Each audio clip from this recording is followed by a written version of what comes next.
Thank you. Mr. Chairman, Mr. President, Excellencies, distinguished guests. It's very interesting to be here and listen to this learned discussion here. Monitoring the Arctic is, of course, very important to show us what is happening and the impact of what we are doing around the world. It's a pity that most of it, what is happening, cannot be remedied in the Arctic itself. It has to be done globally. And so it's very important that we don't confine our research only to the Arctic, but to the exchange between the Arctic and the rest of the globe. The monitoring is very important. I think we are here convinced that we are that the climate change is there. It's having a great impact, and it's mostly negative. And but I would like to see a little bit more discussion for the general public about not only the impact of temperature rise, but also combined with the convective flows of seawater from the main oceans to the polar sea, and how this is affecting. And also would be very interesting to know if this can be predicted in somehow based on the actual conditions and changes we see.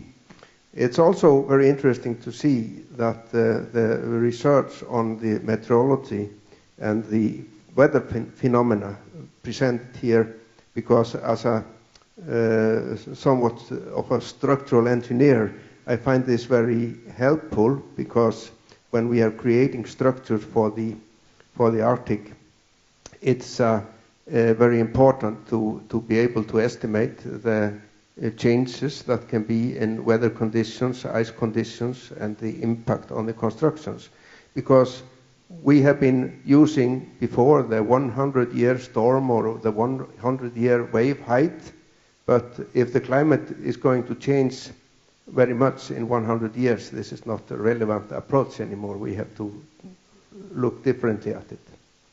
And also with the Korea's engagement here, we see this in Korea, many other countries which are not really close to the Arctic, but very concerned for very good reasons. And we see that all this monitoring taking place and all these observations, that they can be put together to make a holistic picture, and I think maybe that is very important, that we enhance the infrastructure for assessing and desiccating the data sets as a whole, and of course I expect this to be done. But science is not only about the natural phenomena, it's also about human habitats and the activities we want to carry out. I think we should map the Arctic not only for the changes, but we should mark the Arctic for possibilities. We should map the possibilities for renewable energy in the Arctic, the geothermal, the wind, where we have the possibility to put up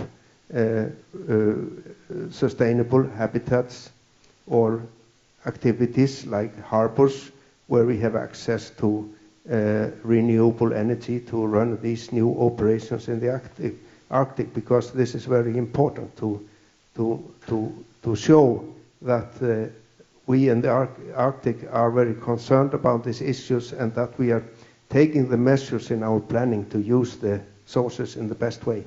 Thank you.